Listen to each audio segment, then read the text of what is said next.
The first texture we're going to explore is unisons. And unison is defined as two or more instruments playing exactly the same notes. So we have unison pitch, which is everyone's playing middle C on their instrument, or unison octaves, where one person's playing middle C and another person's playing a C above or a C below. And so you're going to find they have different textures and different effects. Unison pitch is going to be thinner.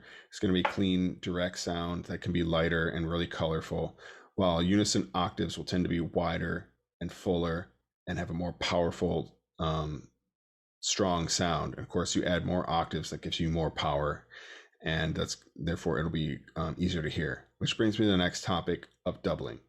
Anytime you double a note, whether it's in a line or a chord, and have more than one person playing it, it's going to be heard more clearly. So you have to keep that in mind when you're deciding who's going to, what notes you're going to double. Timbre is another important consideration that kind of plays into the next one, the instrument ranges. Timbre has to do with tone color. So each instrument has its own different characteristics, whether it's bright, dark, warm, fuzzy, thin, piercing, maybe really airy sound. And it all depends on which register you are playing the instrument. So you want to get to know the instrument ranges, which is always in the beginning of every good arranging book.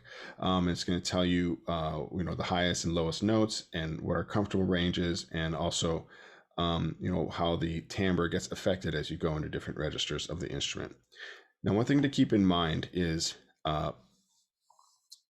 this idea of relative intensity, and this has to do with instrument ranges.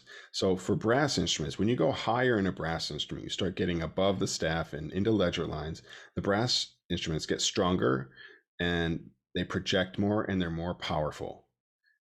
For saxophones, the opposite is true. As they go lower, they have more overtones and the sound gets more colorful and they become more powerful as they get to the very bottom of their range. So this brings us to this idea of relative intensity. So if I have a C in the middle of a treble clef staff, and I give that to trumpet, and I give that same note to a trombone, and they're both doubling that note.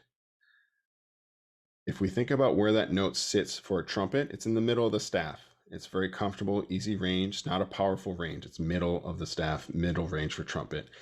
For trombone, that C and octave above middle C is pretty high. It's really high, and it's a very powerful, strong register for trombone.